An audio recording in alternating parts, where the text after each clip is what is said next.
Namaskar.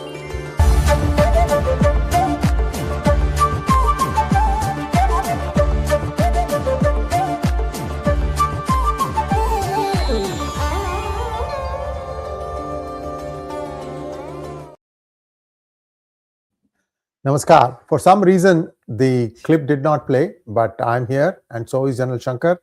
Good morning, India. We're going to talk about Hormuz Strait and how it affects China. Let's welcome the good general. Namaskar, sir. How are you? Good morning, India, and namaskar, and all fine here.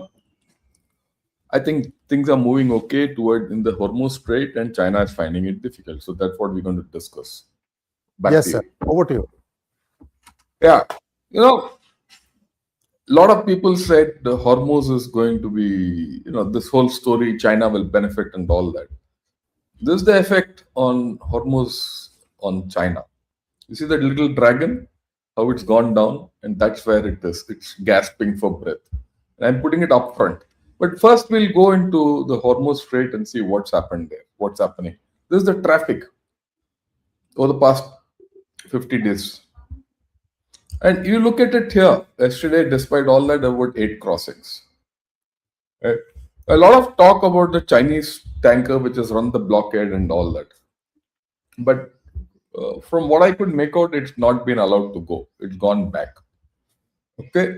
And then Trump has given a very clear warning. Anyone coming near and trying to run or blockade will be eliminated. On that, he's had no doubts. But there are negotiations on, and that's the thing. And the guy, the red lines was drawn, everything is Vance is coming into the foreground. Let's hear what he says. Do let me know if you can hear him or not, Sree. Yeah. Advantage. We now have additional economic pressure that we're applying on them through the blockade that we've imposed on their oil coming out of the Straits of Hormuz. So we have a lot of cards, we have the leverage, and we're going to see what the Iranians do with that. And so that's how the blockade works. U.S. naval ships stop Iranian-flagged vessels going to the Strait, through the Strait of Hormuz? Not just Iranian-flagged vessels, Brett, but any vessel that we know is going to Iranian ports or has come from Iranian ports. You're probably going to see some vessels try to reflag themselves. But of course, we're going to know, because we have very good intelligence, which ships are going in and which ships are coming out that are connected to Iran. But Brett, here's the very interesting thing about all this is that the only thing the Iranians have been able to do, they haven't, of course, beaten us militarily. They've had their military been decimated. They haven't been able to prosecute the case when it comes to weapons of war. What they have done is engage in this act of economic terrorism against the entire world. They basically threatened any ship that's moving through the Straits of Hormuz. Well, as the President of the United States showed, two can play at that game. And if the Iranians are going to try to engage in economic terrorism, we're going to abide by a simple principle that no Iranian ships are getting out either. We know that's a big deal to them. We know that applies additional economic leverage. And again, Brett, the president wants the Iranian people to thrive. So it's very clear. What he says is two can play a game, right? It's just not one way that Iranians can do what they want in the Strait of Hormuz, but it's also this thing. So the line is clear and the line of action is also clear. Your comments on this and then we'll take it ahead. General Shankar, the Hormuz blockade should have not even entered the picture in this conflict.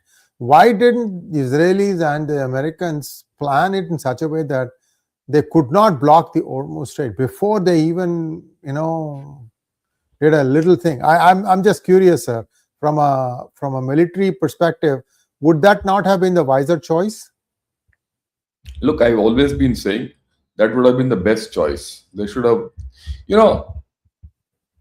let me put it this way. When you undertake a military operation, you look at what you can do or you want to achieve. And then you look at how the adversary is likely to respond. And then you say, okay, this is going to be his response. If this is his response, what should I do? And in which case, what you do is you pick up your line of action and then you say, this is my backstops. I have to put backstops in place so that his line of action doesn't go forward. The most obvious line of action in this was closing Strait of Hormuz. enemies, Iran's. When I say enemy, I'm talking as a military commander. If I were a US commander. So I should have put a backstop on Hormuz, which I didn't. We didn't do a lot of things.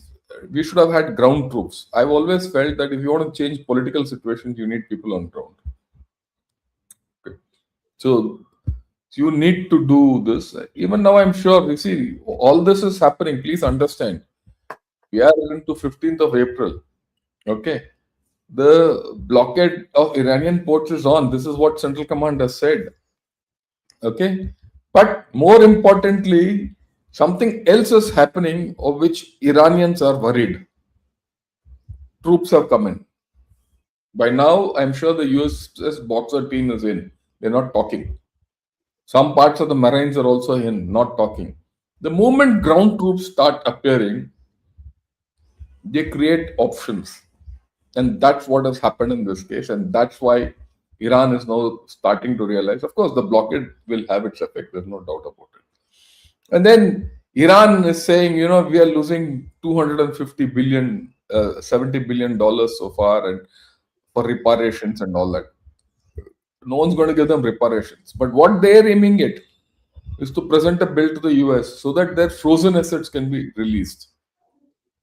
All this talk of money, when the moment money starts coming in, the fireworks go out. So it's indicating that Iran is ready for negotiations. They are not going to break the ceasefire. And incidentally, the ceasefire has held for 48 hours now. Okay. So we're going to look at negotiations. And there are people are saying negotiations could start tomorrow.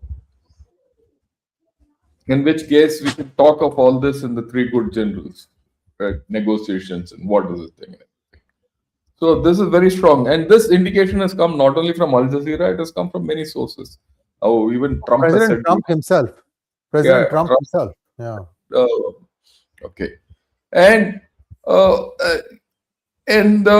I think America is dropping a huge carrot. A huge carrot. And this is what Vance has said, and understand this. He said, if you guys commit to not having a nuclear weapon, we are going to make Iran thrive. We're going to make it economically prosperous, and we're going to invite the Iranian people into the world economy in a way they haven't been in my entire life. And that's the kind of Trumpian grand bargain that the president has put on the table. Man, we're going to keep on negotiating and try to make it happen because it would be great for the world. It'd be great for our country. It'd be great for everybody. So there's a huge carrot now in front of Iranians. Now the point is, you see, this is where things go political, and the military thing is out. Militarily, Iran has won. But if they want a political victory, right? What is the political victory for Iran? Let's put it this way. Oh, we've won militarily. We've got some money out of the Americans. We have a deal with the Americans, and we're going to prosper back. We can rebuild and everything. And it's because of our military thing that Americans have come and made a deal with us. And this deal involves money. It involves international guarantees, and it involves peace. They can sell it to their people. Remember this. They'll sell it as their political victory. What is it there for the Americans? If this deal goes through the way Vance is looking, China is shut out. Okay. There will be enough things to put, okay, China can trade and all that. But just think, and I'm going back to the day one when I said this. China doesn't have oil from Russia. China doesn't have oil from Venezuela. China doesn't have oil from Iran. And all these places, it has to buy at normal rates, not the discount rates. So the moment that kind of leverage Iran gets, Iran will also start negotiating with China, not to buy their cheap goods at double rates. So the equations change completely. And if I know how Mr. Trump has so far behaved, he'll get that oil under his belt. It will not be his oil, but that will be no more, malleable for the Chinese. See, and that way, look at the offtake for America. It has eliminated politically the Iranian threat of, because that enrichment, everything will come under international sanction, or rather monitoring. And that uranium also will get out of Iran, and a lot of things will happen, and they'll never be allowed to put up any enrichment process. That I'm very clear. So things will start changing. And America now has the control of the entire Gulf. They'll dictate the politics of this place, which means they can tighten China's tail. Think at how it happens. All this. So I think there's a huge thing going on here. I'm looking forward to the negotiations as and when they start. Your views? Thank you so much, sir. Like you said, this also will. One more before this. One more input, and then you'll get a better idea. Please, can I have that next thing? Yeah. Sir. See, this is the thing which is from Israel. But Israel has got adequate intelligence. Have a look at this, because this is the flip side of the Iranian story. We need to understand, then I'll... את הדברים האלה אנחנו מפרסמים מפי מקורות מסביבת הנשיא. Just look at the thing. This is an Israeli. הם נפגשו עם פזשקיאן, ואני מבין שפזשקיאן השתולל וזעם עליהם. הוא לא נכנס לפרטים הטכניים, הוא רק ניסה להבין למה לא חזרתי עם הסכם, או עם דבר שקשור לזה, אני צריך כסף. מקורותיי מספרים שהוא התחיל לצעוק והתחיל להשתגע במילים כאלה ואחרות על אותם אנשים שחזרו מפקיסטן, ואמר להם, הכלכלה שלנו עלולה לקרוס בעוד שבועיים שלושה, ומוסיפים שהוא היה על סף התמוטטות עצבים, הוא מרגיש שביום שהכלכלה תקרוס באיראן, כולם יבואו עליו ולא יחפשו פתרונות אחרים, יגידו למה פזשקיאן לא זה שהציל את הכלכלה, וכמובן גם החסימה של המיצרים. Yeah, the gist of the thing is, economy is bad and Pezeshkian is up. He says, I don't have money. And this is not the first time it's coming about. This is the second, third time. So there are problems within Iran. So there's a carrot on the other side, there are problems on this side. Which way will that whole wheel turn? Back to you, Sree Iyer. Thank you so much, sir. See, the Iranian economy was kept afloat by a variety of things. First of all, black selling its petrol in the black, not only to China, but also to Pakistan and Afghanistan, and probably anybody else around Iran who wanted it for a small price, so that Iran could get dollars in exchange for that. Not only that, Iraq has been doing something where they were trying to take use of the arbitrage between their official exchange rate to the rate that exists in the market. 20% difference in Iraq. And many people, many organizations like, the terrorist or Iran sympathizing organizations were using that to make 20% profit.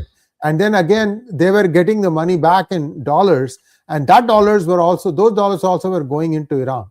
What I'm trying to say is Iran has now come to a point where, see, it doesn't have anything on the SWIFT. So no remittances. And you don't see a lot of Iranian people immigrated outside of Iran, and that's not as much as probably even Pakistan. So their whole and sole thing is oil. Which is why I asked that question. If you had made sure that you had total control over that part before you went in, then... No, I'll put it this way. No, I'll put it in a different manner. I don't think it's Hormuz alone. See, many people will now start saying, "Oh, you should have taken up." We'll come to this. We'll talk about what the point you made.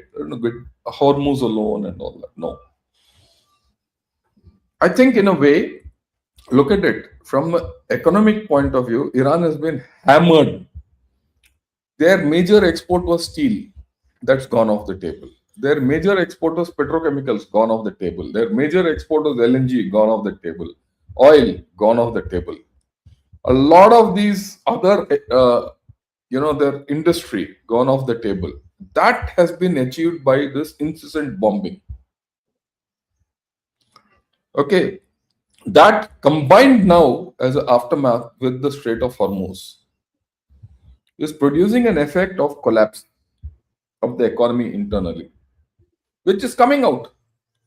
You know, it's very difficult to run a blockade, especially if you don't have navy. And there's fast attack crafts and all that nonsense which Iran is saying. How much will they go? They'll go maximum 100 kilometers. And if a fast attack craft comes out 100 kilometers and tries to do something, it'll be shot off. And what's more interesting, I showed you the transit in Hormuz. It's happening, and it's happening in Oman waters. Okay, already Iran has taken a back step, and they started talking of money, reparation, and all. They are now realized that, look, and the other fact which we have to understand, they're not getting help from anywhere. It's taken all this time to tell people, look, China can't help them. Russia can't help them. No one else has helped them. They bombed Dubai enough. That's gone. If they don't make a deal, they're finished. All their deal-making capability, forget the oil, was going through Dubai. Will that revive without American help today? No. Gone. No. So Iran has put itself in a corner and no one is helping it out.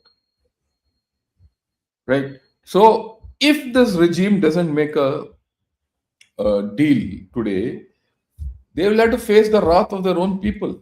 They go into hyperinflation. See, again, go back to the first week of January when, the real from 47,000 overnight went to 1.3 million.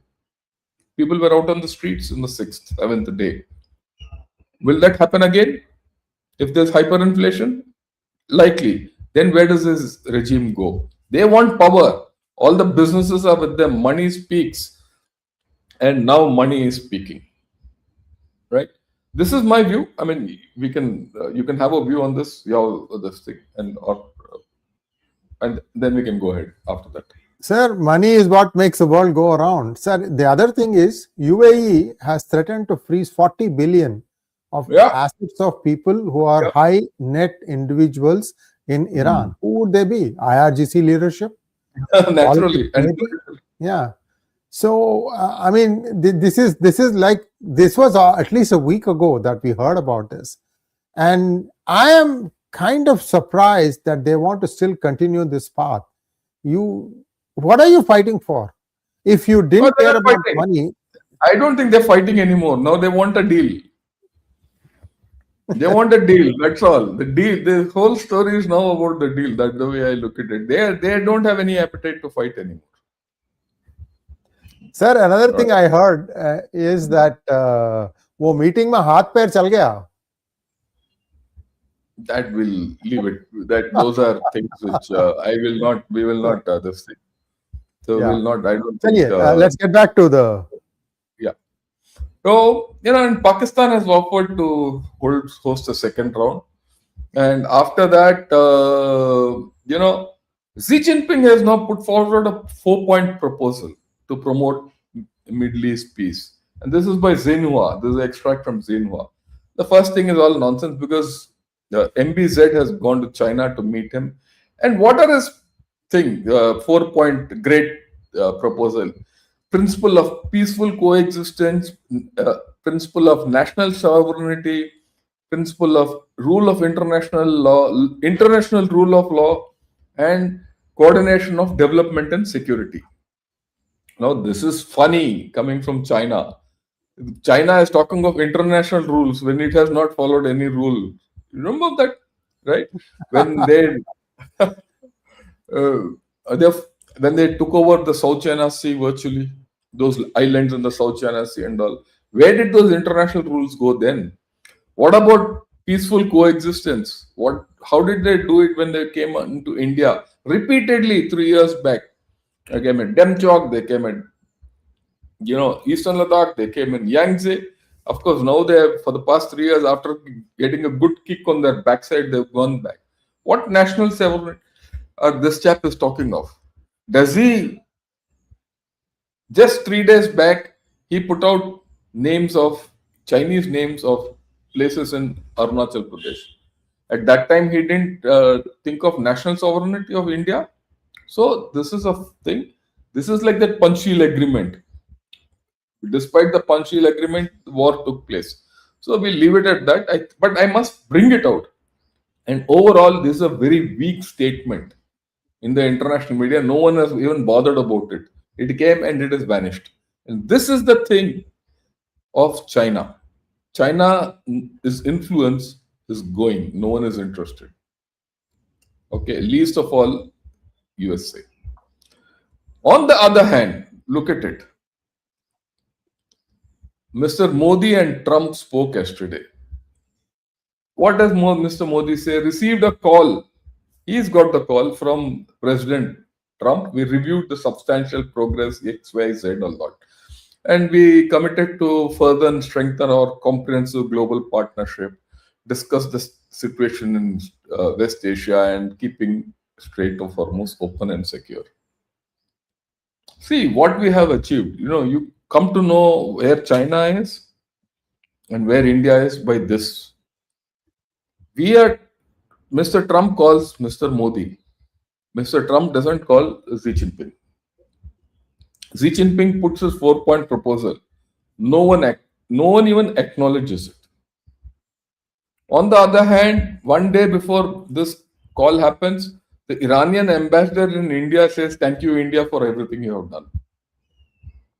We might not be mediating the talks, right? But we are a very important player. All this tells you, okay, without us in the background, this mediating and everything won't go forward, right? And I'll get back to this. Who really wins? Iran wins by not losing militarily. They have won. The political thing is out on the table. We'll talk of it. I'll get back to this slide, amend it, and get back when the talks go away. USA loses by not winning. China loses either way, and it is losing today. And I'll show it to you now. Here we get in. First, everything in China is political. Sun Weidong, Vice Minister of Foreign Affairs, gone. Political instability in China is rampant still. And Sun Weidong was the ambassador to India 4 years back. He went back and he became the vice minister and he was seen to be the next foreign minister. He's out. So look at it. Every week, an important guy is going down. Why is he going down? Politics. And I always maintained, first thing in China you see is their internal politics. And then you know where things are going. They're going in the wrong direction. Second, Scott Bessent has very clearly said, China will not be able to get Iran oil. This has come out 15 minutes back on Al Jazeera, right, as a live thing, right? So that is it. US is very clear how they are playing this game. They are not going to allow China to benefit. One or tanker they might not get, but the days when China could feast off the cheap Iranian oil is over, one way or the other. Because Trump is very clear, without a deal, he's not going to open, and a deal will include the oil also. And that's what I say, he'll take their oil. Be very rest assured. This came out yesterday. China's foreign trade up 15% in Q1. Big headlines in Xinhua. Yeah, this is a source. Okay, yesterday's headline is this. But what's the truth behind this? What's the truth behind this? This is the truth behind this. The truth behind this is the growth has not increased. It has weakened. I'll explain this to you. The yellow line is the exports, and the exports have collapsed in this month. See this collapse. And imports have increased. They are in a negative balance for March. It will only be offset by what happened in January, February. So this quarter they are in a bad shape. This is 26. Okay. Throughout last year and the year before that, they kept their imports down. While their exports were not much, they kept the imports down. That's why they had that surplus, trade surplus. Just see how the imports have shot up and exports have gone down. And this trend will continue, which means their overall GDP this year will collapse. They'll never tell that. They'll make it 5% anyway. But the hard fact is this. Okay. See, exports rose 11% from the same period in the same period, quarter. Imports went up by 19%. I'm talking of the quarter. So they have a problem and it's going to become bigger. Financial Times came out with a set of data. Right? He says 43 days, this is on the 43rd day. Strains are emerging across Chinese industry. Let's look at it in detail. Look at this, petrochemicals. You see the spike? Diesel, LPG, LNG. See the spike which has gone in China. This is in China. I mean, don't get into the nitty-gritty of numbers. See the spike. And this is during the Iran war. Right? During the Iran war, see the spike which has gone up. It's very difficult to get the spike down. Look at it anywhere. We are talking of polyethylene.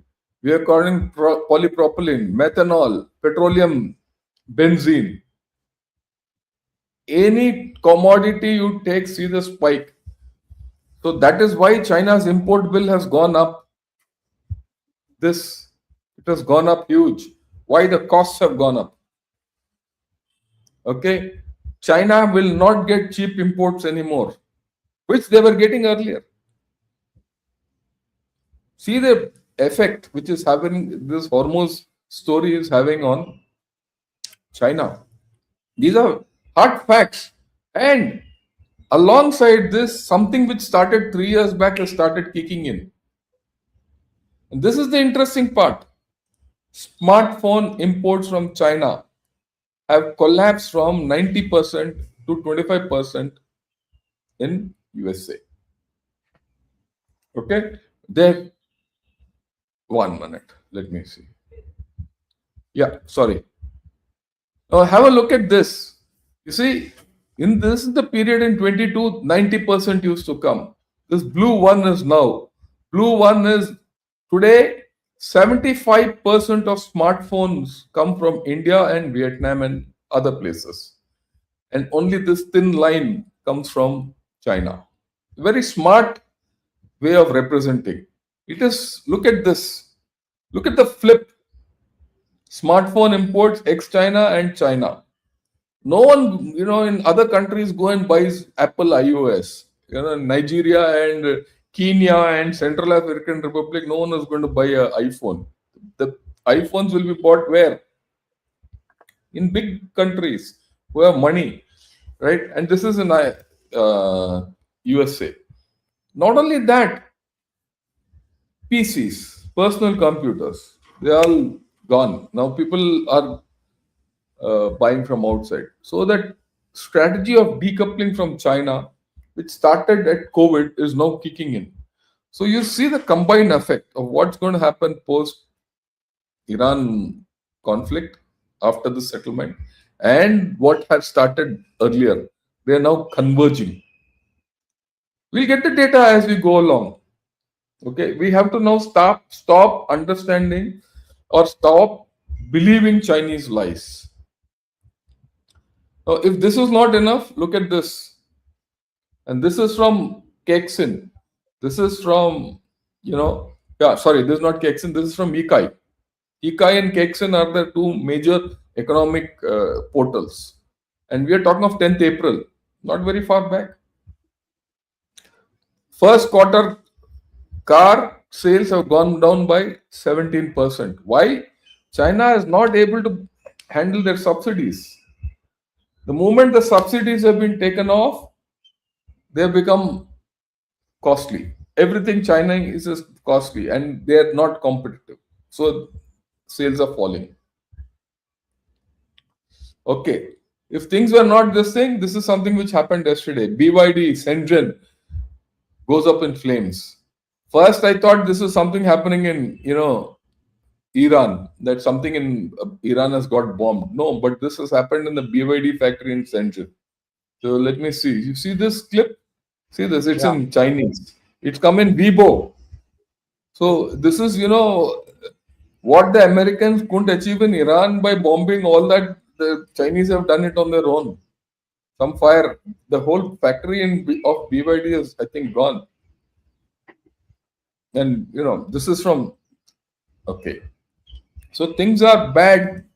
Understand? This is as if there's B-52 which has come and bombed this place.